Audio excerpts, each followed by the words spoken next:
of course, jumped into the phrase, so we'll have to deconstruct what he says. I'll stop deconstructing Jimmy Kimmel on politics when he stops talking about politics on a late night show. We are also going to be jumping into a column that was written by Bret Stephens a year ago, but is now being passed around the internet again about repealing the Second Amendment. We'll get to all of that. But first, I want to say thank you to our sponsors over at Quip. So when it comes to health, brushing your teeth is one of the most important parts of your day. Actually, they've connected gum health to heart health, believe it or not. And that is why it is imperative that you brush right? When you have a manual toothbrush, those things just don't work as well as a nice electric toothbrush. But those electric toothbrushes take forever to charge, and then it's hard to travel with them because you have to bring the charger with you. Well, that's where Quip comes in. It's the new electric toothbrush that packs just the right amount of vibrations into a slimmer design at a fraction of the cost of bulkier traditional electric brushes. And guiding pulses alert you when to switch sides, so you make sure that you're brushing the right amount of time, and that makes it effortless. Quip also comes with a mount that suctions right to your mirror and sticks to use as a cover for hygienic travel anywhere, whether it's going to be in your gym bag or on your carry-on. And right now, best of all, they have a subscription plan that refreshes your brush on a dentist-recommended schedule, delivering new brush heads every 3 months for just $5, including free shipping worldwide. So you never have to worry about when you're going to replace the brush heads. You've been using yours for 7 months. It's disgusting already, but you forgot about it, and you can't remember when you last put on a brush head. Well, now Quip ships them to you every month, so these are being replaced on a regular basis. Quip is backed by a network of over 10,000 dental professionals. We use it in the Shapiro household, and it starts at just $25. So if you go to getquip.com/Shapiro right now, you get your first refill pack free with a Quip electric toothbrush. That's your first refill pack free at getquip.com/Shapiro. Again, that's getquip.com/Shapiro. Getquip.com/Shapiro. Go ahead and check that out. Well worth the time and money. Okay, so the fallout from the shooting a couple of days ago continues, as well it should. And again, it's this circular argument that has become highly irritating to everybody involved, in which people on the left scream, do something. People on the right say, well, what would you have us do? And then people on the left say, well, if you're even asking that question, it means you don't want to do something. That seems like the cycle of logic that is applied here. So Jimmy Kimmel, of course, is the leader in being the sort of emotional, the emotional avatar for the left. So he goes on his show last night, and he, of course, talks about the shooting and pushes hard for gun control with his usual caveats and freakouts about the NRA. Another senseless shooting, this time at a high school in Parkland, Florida, where a gunman, a former student, opened fire yesterday. Again, 17 lives have been lost. More than a dozen people are hospitalized. Tell your buddies in Congress, tell Paul Ryan and Mitch McConnell and Marco Rubio, all the family men who care so much about their communities, that what we need are laws, real laws, that do everything possible to keep assault rifles out of the hands of people who are going to shoot our kids. Go on TV and tell them to do that. I'm going to tell you something. Okay, go tell people what to do and what we need laws and what are these laws going to be. And you don't. The Congress works for us. They don't work for the NRA. This is one of the things that he was pushing, the idea that the NRA was responsible. We'll get to that in a minute. Again, all of this is just designed to make you believe that Jimmy Kimmel has a plan. Jimmy Kimmel doesn't have a plan. People on the left don't have a plan. And if they do have a plan, it really is to confiscate guns. Now, the minute that you say that about people on the left, they get very upset. No, we just want reasonable gun legislation. But then they can never name what the reasonable gun legislation is, because if they were to ban assault rifles, the reality is the vast majority of killings that are done with guns in the United States are not with assault rifles. Assault rifles are responsible for less murders in the United States than hands or knives. When people on the left say, well, what if we would just do better background checks? We have full background checks in the state of California, and that has not stopped the Isla Vista shooting. It did not stop the San Bernardino shooting. Again, the problem with these targeted gun laws is that what people on the left really want, if they were honest about it, they would say this. Piers Morgan, when I was on with him in 2013, he refused to say it, but then he finally came out and he was honest about it. What they really want is a UK-style government seizure of vast amounts of guns. That is not going to happen in the United States. They tried it in Australia. They tried a gun buyback program. Only 1/3 of all the guns were turned in Australia. They still have a murder rate in Australia with guns. They still have gun buybacks. It is illegal to own a gun in Australia. And yet people still own guns. 2/3 of the people who owned it before still own it. In the United States, if you were to grandfather in all of the guns that still are there are 300 million guns in the United States. So that would not actually solve the problem you're talking about, because a lot of the guns that are in hands of people who are going to commit school shootings in the future are already in those hands. Right? So you'd actually have to go around confiscating guns. Good luck trying to take guns away from 42% of the American public, who say, 42% of households say that there's a gun in the house. Right? There's a gun in my house. And the government would have to come to my house and take it from me. I'm not going to offer it back in a government buyback, and neither is anybody else who owns a gun. Those programs are wildly unsuccessful. So what the left really is talking about is full-scale gun confiscation. So along those, and you see that. right? At the school vigil, there's a vigil at the school, and this chant broke out, "No more guns."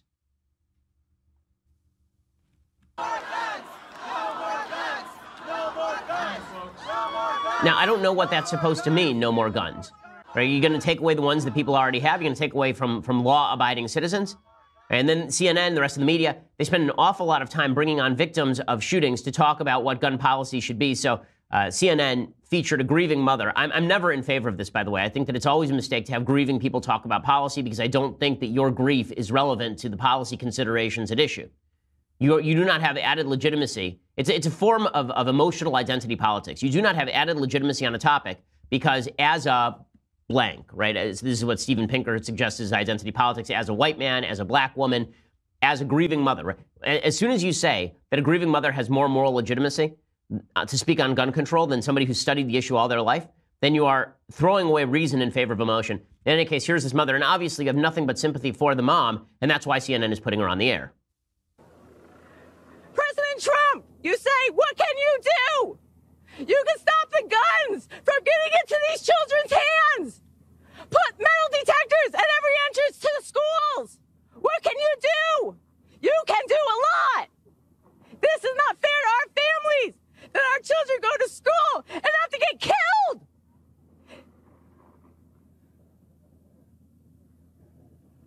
I just spent the last 2 hours putting the burial arrangements for my daughter's funeral, who's 14. President Trump, please do something. Yeah, obviously, it's horrifying to watch. I mean, it's just terrible to watch this grieving mother. But when she's screaming at Trump to do something, the question is what Trump is supposed to do. The president of the United States doesn't have unilateral authority to seize guns in the United States. The president of the United States does not have unilateral authority to put even metal detectors, which is, by the way, a proposal I agree with on school grounds. I think that security should be upped at all schools. As I said yesterday, having armed guards at every school is not I fail to understand why this is even remotely controversial. But the reason that the bigger question is not about the mom. I understand where the mom is coming from. Everyone with a heart understands where the mom is coming from. The question is, why is CNN spending airtime on this? And the reason that CNN is spending airtime on this is because CNN wants to manipulate viewers into responding emotionally to an issue that actually requires thought and reason, as opposed to an issue that requires emotional response. You notice that CNN never does this, by the way, with victims of terror attacks. CNN will never go to victims of terror attacks after there is an Islamic terror attack, for example. And they won't have the victim of the terror attack's family go on TV and say, we need a travel ban. And CNN will never do that because that doesn't agree with CNN's agenda. The point here is that it's exploitative for the media to put grieving people on television simply in order to make a certain political point. It's something I object to generally. It's something I object to on a specific level. And I think that it's something that really needs to stop.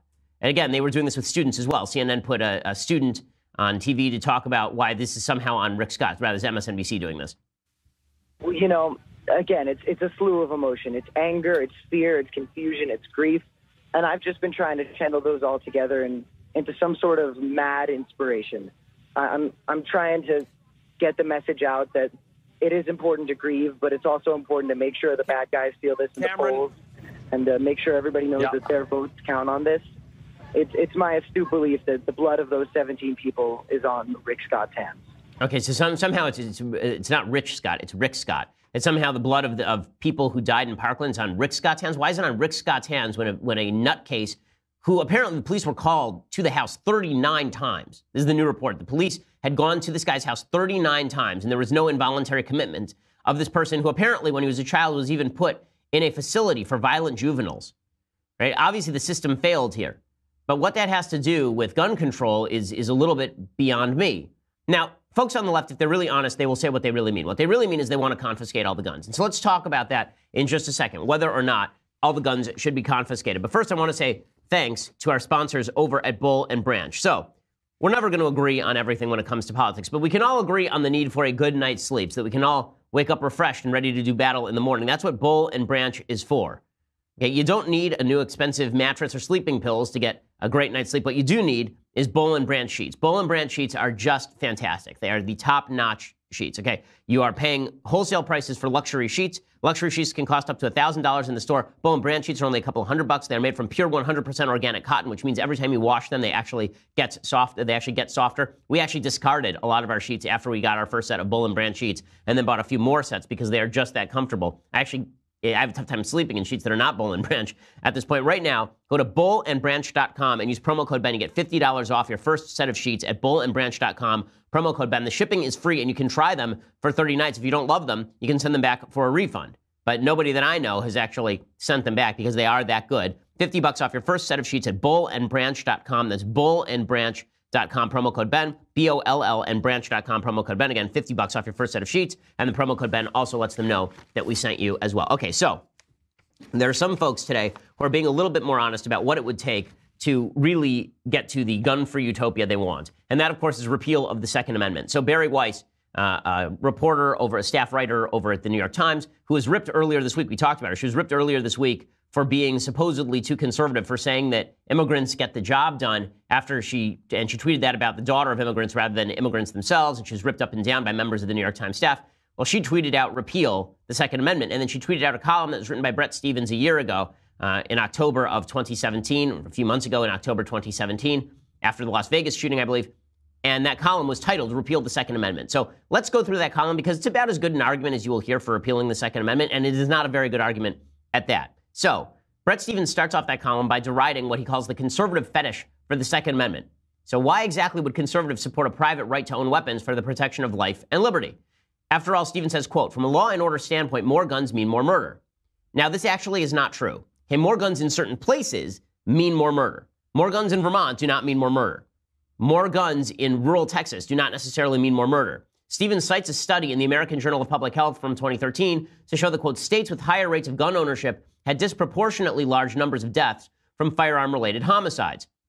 But there's only one problem with the study. This examines the statistics on a state level, which doesn't make any sense, given that virtually all murder in the United States takes place not in rural areas of states, but in the big cities. And in those big cities, there are very harsh gun laws. In the big cities, that's where nearly all murder in the United States takes place, in big cities. So there's very little link, actually, between state law and state homicide rate, as Eugene Volokh of the Washington Post pointed out. Beyond that, that same study that he's citing that says that states with higher rates of gun ownership had disproportionately large numbers of deaths from firearm-related homicide, there's one problem with the study. The single largest variable when it comes to murder rate is not actually gun ownership in these various states. The single largest rate, which the study tries to bury, the single largest problem is that the highest correlation is between the number of black people in a particular state and the number of homicides. This is not a racist point. Okay, people are not murdering other people because they are black. That's obviously a stupid notion. But if you're going to look at what is statistically relevant, and you're going to look at factors that are statistically relevant, the number of black people in a state are more statistically relevant than the number of guns in a state. Right? This is according to the study. Quote, for each one standard deviation increase in proportion of household gun ownership, firearm homicide rate increased by 12.9%. For each one standard deviation increase in proportion of black population, firearm homicide rate increased by 82.8%. The study tried to bury that data by not showing it in the actual text of the study. So if you love that study so much, then you should recognize that there are variables that have significantly more impact than gun ownership rate. And that has to do, and we can talk about why there's a higher homicide rate in the black community than there is in the white community. A lot of it has to do with under-policing the black community that has been a matter of systemic discrimination since the 1800s, where white communities basically said to black communities, fend for yourselves, and that's been inculcated in particular areas of the culture. But that's not the point. The point that I'm making is that if you are going to suggest that gun ownership is highly correlative with gun death, then you have to look at other factors that are highly correlative with gun death and see that these statistics are not nearly as significant as you think they are. Stephens continues by stating, quote, from a personal safety standpoint, more guns means less safety. He then cites the fact that more people are killed every year in accidental firearm death than in self-defense shooting situations. But that's not a proper statistic either, because the times that people use a gun in self-defense far exceed the number of times you actually shoot somebody to death in self-defense. The goal of having a gun in your home is so that you can pull it out. I mean, I know there's a woman around the corner, and she was at home, and there's a guy who tried to break into her house. She went and got the shotgun from the back room. Well, rather, she screamed. The guy ran away. The police came. They told her, what you should do next time that happens is, do you have a gun in the house? She said, yes. They said, go get your pump-action shotgun and then cock the shotgun. right?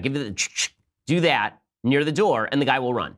You won't have a problem. Now, that would not show up in any of the statistics that are being measured by the CDC. It would not show up as a use of a gun in self-defense because you didn't actually point it at somebody, you didn't actually shoot somebody, you didn't actually wound somebody. But this sort of stuff happens all the time. And there's a widely varying set of statistics on how often people use guns in self-defense this way. According to the National Self-Defense Survey extrapolations, people use firearms in self-defense millions of times a year. That may be too high. Brian Doherty at Reason has an exhaustive analysis of whether it's hundreds of thousands of times a year or millions of times a year, but it's certainly not 268 justifiable homicide by firearms. Right? That is not the full measure of the number of times people actually use guns in self-defense in the United States. So Stephen then moves on to deriding the philosophy of gun ownership. He says that the idea that we can protect liberty by having guns in the United States, that we can protect from foreign threat by having guns in the United States is a quaint idea. Well, I wonder if it's such a quaint idea after Afghanistan, after Vietnam. The fact is that small arms gun ownership and guerrilla warfare have been successful at thwarting some of the greatest powers in the history of humanity. The United States in Afghanistan and Vietnam, and the Russians in Afghanistan, for example. Those have been thwarted by IEDs and small guns. Right? These are not being thwarted by necessarily top-level military weaponry. Finally, he goes on and he says that the idea that an armed citizenry is the ultimate check on the ambitions and encroachment of government power is silly. And then he says, well, look at the Whiskey Rebellion. That wasn't a government check on a check on government power, except that it sort of was. The Whiskey Rebellion, which happened in the late 1790s, it was directed at an internal whiskey tax placed by the federal government. There are a bunch of people who grew corn for whiskey, and they were very upset that the whiskey tax was affecting them, and there was an armed revolt, and it was put down with violence. A couple of people were hung in it. And so he says, well, that showed that there was a failure of armed insurrection, except for the fact, of course, that President John Adams may have lost the presidency in 1800 based on that, and that President Thomas Jefferson then immediately went about revoking the whiskey tax. So it obviously had a pretty significant political impact. In fact, you can even look at today. Right? There's a big hubbub over Cliven Bundy. You remember this. There was nearly an armed standoff with the federal government over Cliven Bundy's territory, where Cliven Bundy wanted to feed his cattle on land that he historically grazed cattle on, and the Environmental Protection Association, the EPA agency, rather, they came in and they said that this was terrible, that he couldn't be grazing his cattle on this area, and they tried to fine him, then they tried to seize his farm. And Cliven Bundy refused to go along with the arrest, and a bunch of people showed up and refused to go along with the arrest as well. Well, there was just a jury nullification that happened, and Cliven Bundy went free. The Bundy family went free. And now there's been a major political push in the United States to get the EPA out of the business of regulating so much land. So, yes, armed insurrection is not always worthwhile. Sometimes it's terrible. The Civil War was a terrible, terrible thing. But the idea that having lots of people with guns does not somehow check the ambitions of the federal government is obviously nonsensical. The reason that we're not really talking in serious terms about full-scale gun confiscation is because you try that crap in Texas, it ain't going to go well. Stevens then turns to the active shooter phenomenon. He says that such situations are extremely rare in the rest of the world, which is true. It is also true that they are extremely rare here in the United States as well. So John Lott's website, the Crime Prevention Research Center, he goes through the annual death rate from mass public shootings, comparing the European countries to U.S. and Canada, and he did it on a per capita basis. So one of the things that happens is that the United States is compared to Britain, for example. You say, oh, there are lots more shootings here than there are in Britain. Right, we're a much larger country than Britain. When you actually look at the death rate per million people from mass public shootings from 2009 through 2015, according to the Crime Prevention Research Center, the number one country was Norway because they had that horrible Andres Breivik shooting. And then it's Serbia, France, Macedonia, Albania, Slovakia, Switzerland, Finland, Belgium, Czech Republic, and then the United States.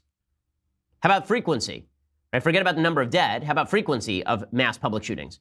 So if you look at the frequency of mass public shootings from January 2009 to December 2015 per million people, in order, it's Macedonia, Albania, Serbia, Switzerland, Norway, Slovakia, Finland, Belgium, Austria, Czech Republic, France, and then the United The average incident rate for 28 EU countries is 0.0602 with a 95% confidence interval of 0.0257 to 0.09477. The U.S. rate is 0.078 higher than the EU rate, but the U.S. and average for EU countries are not statistically different. In other words, we're having about the same number of mass shootings as are happening in other countries, and we have significantly more guns. So this idea that everything lines up is just not statistically correct. Again, the case for full-scale gun confiscation is particularly weak, especially in a country where you have, as I say, some 300 million guns and 100 million gun owners.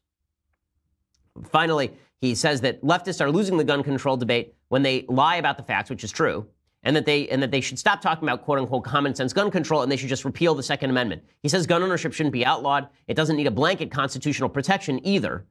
right? It never occurs to Stevens that the fundamental argument in favor of owning a gun is protection of life, which is the fundamental right that you have in a state of nature, according to both the Founding Fathers and John Locke, and that the reason you have a gun is to protect your own life and protect your own liberty. And a state powerful enough to confiscate weaponry on a grand scale is a state powerful enough to end your rights as well.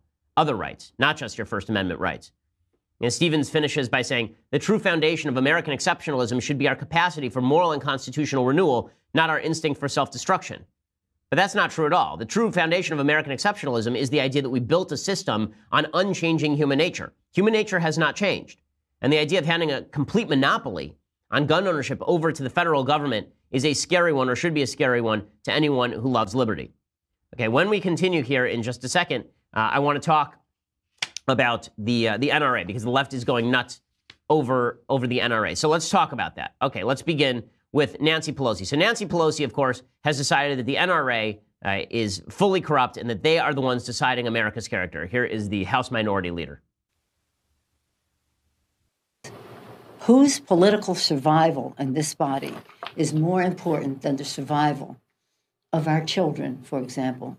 Most recently yesterday, Sandy Hook, for example, or on the streets of our cities. Who of us in here is more important? Whose political survival is more important than that? Nobody's. Nobody's. So we have to be bold. We have to go forward. And we cannot let the National Rifle Association and its many, however they get their money, and that's another subject, to decide what the character of America is. You know, this sort of kabuki theater in which the Democrats participate is quite gross. They did control the Congress with 60 votes in the Senate, as well as a majority in the House and the presidency from 2009 to 2011. And here is the grand total number of major gun legislation pieces they passed.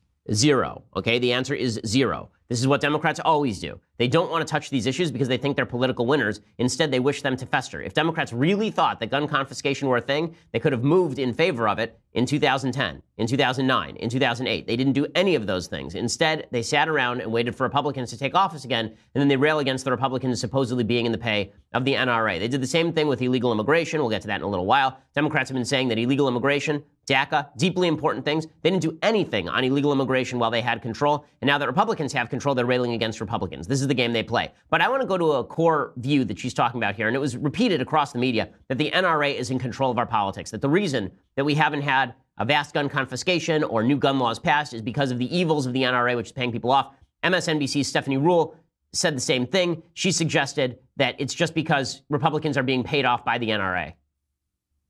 President Trump tweeted his prayers, adding, "No child, teacher, or anyone else should ever feel unsafe in an American school."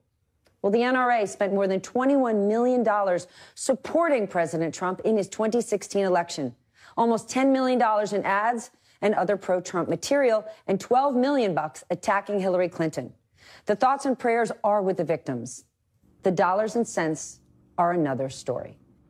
Yeah, so the idea, again, is that the NRA is responsible for everything bad happening in Congress because they've been paying people off. Jimmy Kimmel said the same thing last night. He had said that the NRA had Congress's balls in a money clip, which is just absurd. Last night, he said, somewhere along the line, these guys forgot they work for us, not the NRA, us. And this time, we're not going to allow you to bow your head in prayer for 2 weeks until you get it all clear and you move on to the next thing. We're going to make sure you do something this time. Well, no, you're not, because the vast majority of the public is not in favor of the do something mentality. The vast majority of the public is in favor of perhaps some measures that would do something here, but you have to name the measures. But let's discuss the underlying claim. Rob Reiner did the same thing. He said, there are 21 million reasons why Donald Trump refuses to protect our children from being slaughtered by guns. The NRA has deep pockets, but we will show them that our hearts and our pockets are deeper than theirs. Our hearts, right? The NRA is heartless because it says that law-abiding citizens should own guns. You think the NRA is in favor of these school shootings? You think the NRA wants these things to happen? You think the NRA is indifferent to all of this? And when we last had a major shooting, which was after that church shooting in Texas, the guy who put down the shooter was an NRA member. The media conveniently ignored all of that. He was an NRA instructor. Because in their crusade to make it seem that the NRA wants to get guns in the hands of bad people, they ignored the fact that the NRA ensures that good people can have their hands on guns. But this money point is so stupid that Donald Trump is only pro-NRA because the NRA spent some $21 million on the Trump election cycle. You know how much money was spent in that election cycle? Like $1 billion was spent in that election cycle. They did the same thing. Stephanie Ruhle did the same thing, by the way, with Rob Portman in Ohio. She said that in the last 30 years, Rob Portman received some $3 million from the NRA. Rob Portman, in his last senatorial race, spent $30 million. So the amount of money he's received from the NRA is not 10% of what he spent on one election cycle. And this is true across the board. Okay, so how much money does the NRA actually spend? First of all, the NRA spent approximately $13 million on all candidates between 1998 and 2016. $13 million. Okay, that is according to PolitiFact. That is not according to me. That's PolitiFact, the left's favorite fact checker. The NRA spent money on outside expenditures. This would be their own PACs. Spending money on ads in the amount of $144.3 million plus another $45.9 million on lobbying, which is a grand total of $203.2 million on political activities over 18 years, or approximately $22.6 million per two-year election cycle. The NRA does spend a lot more during presidential election cycles. According to Open Secrets, the NRA spent some $54 million in 2016 on politics. That would be on issue ads across the country. That would be on lobbying. That would be on organizing, all the rest. So that sounds like a lot of money, right? $54.4 million in 2016 on politics. And they really are the entirety of the gun lobby. The so-called gun lobby is basically the NRA. There are a few other organizations like the Gun Owners of America, but those are much smaller organizations. So let's look at some other segments of politics and where money gets spent. So according to the National Institute for Labor Relations Research, how much did labor unions spend in 2016 alone? They spent $1.713 billion on political activities and lobbying for 2016 alone. So the NRA spent $50 million, and the labor unions spent $1.713 billion. Okay, that means that they spent like 3% of what the labor union spent. That's an insane number. But it doesn't matter. They're going to continue to proclaim that the NRA is the most powerful force in politics. It's also interesting. The unions spend this much money. You never hear about the idea that these Democrats are being paid off by the unions, that the unions are paying off Democrats in corrupt fashion. And there's a lot more evidence of that than there is that the Republicans are being paid off by the NRA. The Republicans are being elected by the NRA to presumably be pro-gun. But they were pro-gun before the NRA was there. If the NRA disappeared overnight, there'd be 5 million gun owners who joined another gun organization, and that gun organization would be lobbying. When it comes to the unions, it's a different story. Unions are very often in the business of giving money directly to candidates and then sitting there and actually making deals with the candidates for their union members, which seems a lot more corrupt to me. How about the abortion industry? In 2012 and 2016, Planned Parenthood spent $34 million on outside spending, according to Open Secrets. Emily's List, another abortion group, spent $33.2 million in 2016 alone. So the abortion lobby is spending about as much as the gun lobby, but you never hear that Planned Parenthood is paying off the Democrats. You never hear that Emily List is paying off the Democrats. Groups spend a lot of money. But the notion that the NRA is disproportionately buying politicians, it's just not factually true, which brings us to a deeper question. Do these outside groups actually buy politicians, or are they simply backing politicians who already support their agenda? You have to show the politician who switched his position from anti-gun to pro-gun after the NRA jumped in. Donald Trump knew that the American public, and particularly Republican primary voters, were not going to stand for an anti-gun position. He didn't shift for the NRA money. But it's always easy to have this ridiculous theory that there's someone out there, some evil, nefarious force who's spreading money in the back room, and that's why gun control hasn't prospered. The reason gun control has not prospered in the United States is because it's deeply unpopular when you come down to the specifics. That is why. It is not because of NRA money. The NRA is popular because people don't want large-scale gun control. It's not that people don't want large-scale gun control because the NRA has lots of money. It's a misread of the situation on a grand scale. Okay, in just a second, we're going to talk about immigration proposals that happened yesterday, plus the president doing some serious King Daviding in a little while. But first, you're going to have to go over to dailywire.com and subscribe. When you go over to dailywire.com for $9.99 a month, you get the rest of this show live. You get the rest of the Andrew Klavan show live, the rest of the Michael Knowles show live. You get to be part of our mailbag today. You send us a letter, we'll read it. You also can ask us live mailbag questions over at dailywire.com. If you want all of those things, plus this, the Leftist Tears Hot or Cold Tumbler, that is $99 a year for the annual subscription. You will enjoy it. You will love it. You will live it. It is fantastic. If you just want to listen later for free, iTunes, SoundCloud, Apple Podcasts, any of the apps have our podcast. Please leave us a review. We always appreciate it. And subscribe over at YouTube. We are the largest, fastest growing conservative podcast in the nation.